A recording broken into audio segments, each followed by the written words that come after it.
What's happening YouTube? Hashtag Tom here and welcome back to another video on the channel. Today is a different upload. For the first time in a long time, I'm uploading highlights from a pro tournament that I played this weekend. I've started on this screen because I wanted to show you the team that I used in this tournament. As you can see, we've made some new signings. Team of the season Mbappe, team of the season Neymar, and on the right, even though you can't really see him, I'll pull him up now. Team of the season CR7. We paid a lot for these players. But for this tournament, which was run by Fnatic, the team that I was on loan to earlier in the season, there was no team restrictions because of how long the season's gone on for now. Most of the pros have very, very good teams and we're just competing with the same teams at the same level, and it is just about skill. As you can see on the screen, Fnatic run a UK Masters. They invited the best UK pros on Xbox and PlayStation, 8 on each. However, this wasn't your average pro tournament. They made a load of new rules. We're talking no OBS, no overload ball side, minimum 5 depth, no drop back. Also, not including this tweet, we weren't allowed to use 4-2-3-1 or any formation with 2 CDMs, as that was seen as too defensive. No 5 at the back. No comeback on defense instruction or on any midfielders or strikers. Also, all of the PS4 pros did a gentleman's agreement where the minimum width used was 5. There wasn't enough votes for it. People weren't that interested in the width thing, but every person I played in this tournament said we have to use at least 5 width to basically just make it as attacking as possible. The format was pretty simple. Straight knockouts with a loser's bracket. As you see in a lot of other esports, if you lose one game, you'll go into a loser's bracket. You can try and make a run through there. And then when you get to the grand final, whoever comes through the winner's bracket has to win 1 game. Whoever comes through the loser's bracket game has to win 2. Because obviously the winner's bracket has an advantage. This promised to be the most entertaining and attacking pro tournament of the year. It was now on the pros to step up and deliver. The first game I went into was against Footwiz Painter in the last 8. Winner's bracket as it is. Painter is a very good player. He's one of my close friends. I've known him since FIFA 17. He's one of the first pros I met in the Paris regional. However, I knew Painter hadn't been playing too much FIFA at this moment. I knew he wouldn't be too sharp. He's been playing a lot of COD during the off-season. And he didn't have as good of a team as mine, basically. He hadn't been playing as much FIFA. Obviously, I've been grinding the game out still and hitting tots. So I knew I went in with a team advantage. However, Painter started very, very well in this game. And as you can see, he had 2 chances. Before we finally got one with Hullet, he had 2 good chances to go ahead. It's just luckily we managed to get a 3rd man run for Hullet to get the goal. And then we started building from there, really. We're building up, building up. I started to warm up as well. I think one thing I know about myself is it takes me a little bit of time to get into my groove and play the way I want to play. And obviously with the new tactics as well, it's a bit of an adjustment for all of us. As you can see by these clips, there is a lot of space in behind and there is a lot of space when you get to the box. One thing I will say is I've missed some of this footage. I know I'm now 3-1 up in the second leg. The reason I missed the footage is because Fnatic allowed me to use their stream. However, they cut my game off here to watch another game. So we missed a few goals and they come back on stream. As you see, I went 4-1 up. So unfortunately, I don't have all the goals, but shout out to Fnatic for allowing me to use their footage. We're now 5-1 up and we start to run away with it. At 5-1 against pros that are aggressive and they want to win, they're not happy with 5-1, right? They're not going to sit back any longer. They go on a mad team press. And obviously when your head's gone a little bit as well, you're not going to be in the best mental state at 5-1. It can become easier to pick players off, especially if you're playing well. So as you can see in these next couple of goals, one with Mbappe there, that as the game goes on and I'm feeling myself more and Painter needs goals, he needs a lot of them, he's going to start dragging players out and making it a bit easier for me to work my way in. This is a personal favourite from the tournament. A lot of 1-2s, trying to be a Harry and Kurt hybrid there. However, that was a little bit lucky with the slide. The rebound fell back to Mbappe, but I think that was down as one of the goals of the day. I think the passing is not something that we see too often. I've been watching a lot of Harry. Obviously, Kurt, when he was about, he was the expert at doing it. And it's made me put it in my game and try and learn it myself. Painter does get a goal back there, but we're still going for more. We're still hungry. Neymar with the Elastico. No half drag back Elastico this time. Just an Elastico. CR7 heel till. Makes it 8-2. And the game's just going away from Painter because he just needs goals. And he's drawing everyone out. He's gone ultra attacking. Especially if he's not as sharp as he could be. You can see why the game ran away from him. He does get a few back. The game actually finished 9-4 in the end. Can you hear me, yeah? We're all in? Yeah, loud and clear. Yeah, Loud and all clear. good. Talk to you about that game. I had a spell in the first half, in the first leg, where really I should have gone 2 down, I think. He had 2 really good chances. And then from then, once it gets to like 3 goals, maybe 4 goals, the games can run away quickly, especially when you're pressing. And I know Painter hasn't been playing a lot of FIFA lately, so I can see why it ran away at the end. But it was actually enjoyable, I can't lie. So after beating Painter, we went into a game against Ethan Higgins. Ethan's one of the best players in the world. He's ranked 12th.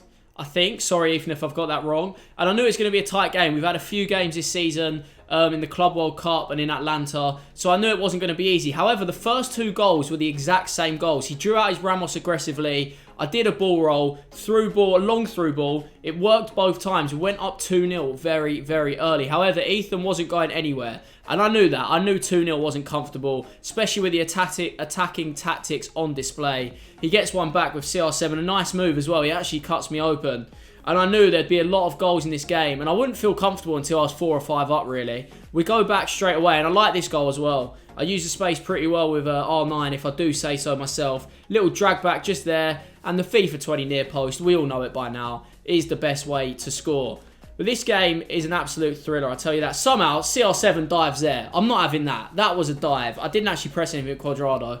And Ethan gets a pen. We're playing the My Games. Where are we going to go? Right, left, right, left. Are we going to step and dive? No. We step and dive the same way. Managed to save the pen that time. Very tight half. Very entertaining half. Could be 3-2. We're going for more second half. My game plan the whole time was to score, score, score, score. There's no point sitting on leads in this. I'd say I'm an attacking player anyway. Even with the overload ball side or whatever, I always try to attack. So this just suited me, really. Just tried to score a lot. Ethan gets one back, and then here, he kicks the ball forward in the 92nd, thinking the game is over. Starts to drop his controller, but the ref carries on. I knew the ref was going to carry on. I just had a feeling, and we punished it pretty well. I don't agree with that. I think the ref should have called it there. But I just played quickly, moved the passes forward, and we get a 4-2 lead as he rounds my keeper, and it's Mendy! What a block that is. However, Ethan's putting on a lot of pressure at this point. Don't ask. I don't want to talk about it. That is a red time shot that I have tackled, and it fell straight back to him. And it happens again. Look at this. Ramos tackles him 3 times. He does well with the Elastico. And now Ethan is back in the game. I told you it's a thriller. 4-4. And there's more to come. So he beats me with Adama here. Beats Militao as well. He's running through all of them. Adama, one of the best super subs on 20. Ter Stegen somehow saves it. Absolute pinball back there. And now we're looking for a winner. CR7 goes in behind. I see Neymar's run at the back post. It's a simple tap-in.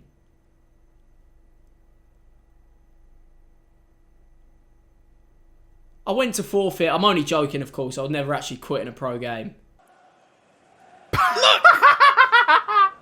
And Buckley's reaction says it all. We're in again. 120th, same cross. Hull it. Save this time. At least he got it on target. And it's going to go to penalties. I hadn't done penalties without the arrow. Because pros play penalty shootouts with no arrow to help them out when scoring. I hadn't actually had any practice for a while.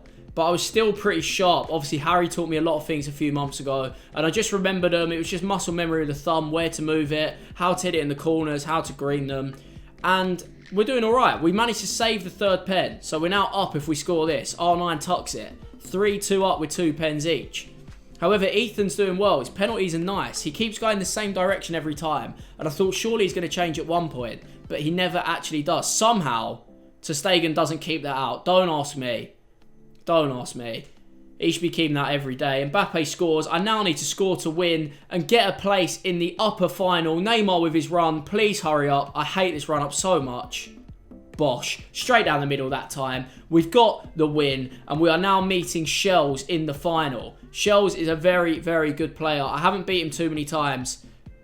And the luck's on our side. Early doors. Neymar gets a lucky, lucky rebound. God is really looking down on us right now. But Shells is dangerous. I know he is. He should score here. Ramos somehow blocks it. His R9's offside. Shells isn't going anywhere. You know, we have had a lot of good games over the years.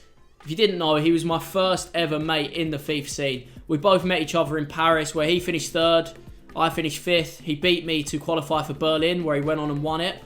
So we've always stayed friends with there. The luck is really on our side. Somehow that's a penalty.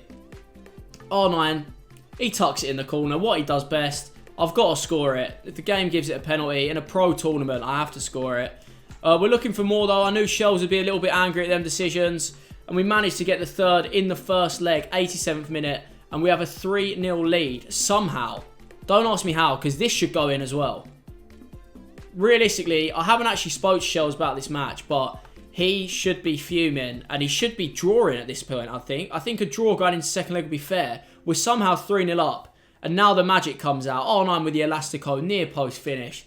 4-0 is a mountain to climb. I know Shells was then going to be aggressive from here. Obviously, the goal's not going his way. The penalty decision's not going his way. The luck I had in my first. He was going to lose his head. He was going to start charging at me, going to be aggressive. And good pros don't like to concede 1 or 2 and just say, oh yeah, I lost by 1 or 2. I was unlucky. Pros really just want to go for it, go all out, and don't leave anything out there thinking, oh, what if? Shells is one of them. He's going all out at me, really aggressive. That's why I'm so patient here. I know he's going to have to charge me. He's going to have to draw out defenders. It's nice close control. I'm waiting for the pass to striker's feet. There it is. Mbappe, nice little ball through. Ronaldo. It's now 6-0. And I'm sure if me and Shells played this game 10 times, it would never be this scoreline again. He's way too good for this to happen. It was just one of them one-off games where everything I seemed to hit went in. I can't say I didn't deserve it because I won 9-1 in the end. He brought out a little shush here as well just to have a little joke with me. I just wanted to include that. But I knew I was lucky. Well, now the grand final against Damie. That was the team I'm using. Damie is a very, very good player. He's beat me a few times. The last time we played was at the Club World Cup where I managed to beat him 3-0. But if any of you remember at Champs Cup 2, he beat me 6-1 to qualify for the event. So I really respect Damie. I knew it was going to be a hard game. The way I was playing, I just believed that I was going to keep scoring and scoring. My confidence was high. I'd obviously beaten Shells the way I did, even if it did have its element of fortune. And I just continued in that way. As you can see, we're creating a lot of chances already. 2-0 up. And we go in at 2-0 first leg. And that's a faultless game in my opinion. That's the best I could possibly play. And I just said to myself, keep it up for one more game. Don't stop. Don't let off. A nice little passing move. He fouls me, as you can see in the advantage top right. Slightly fortunate, but I think it will go in anyway. And that third goal in the 10th minute really would take the wind out of your sails. I managed to get him behind really quickly, hit him with a quick double. And we're now 4-0 up in 12 minutes. And to me, I know that he's now going to have to go aggressive. The same for Shells. We're just playing really well, and everything I seem to do turns to gold at the minute. So I just said, keep being aggressive. Don't sit on a lead. Keep scoring goals. The more goals you score, the less likely it is for a comeback. Pretty simple equation. He does get one back in the 50th though. It's now 5-1. Ronaldinho passes it into CR7. Nice little goal. And then he absolutely rips me. Fair play, Damie. My Ramos is bamboozled. Ter Stegen somehow bows me out. But I'm still going for goals, you know. I need to score. I don't like sitting around and just playing it around the back or whatever. I want to score goals whenever I can. Managed getting CR7. A bit of composure for the ball roll here. That is it. Game, set, match. We have won the tournament.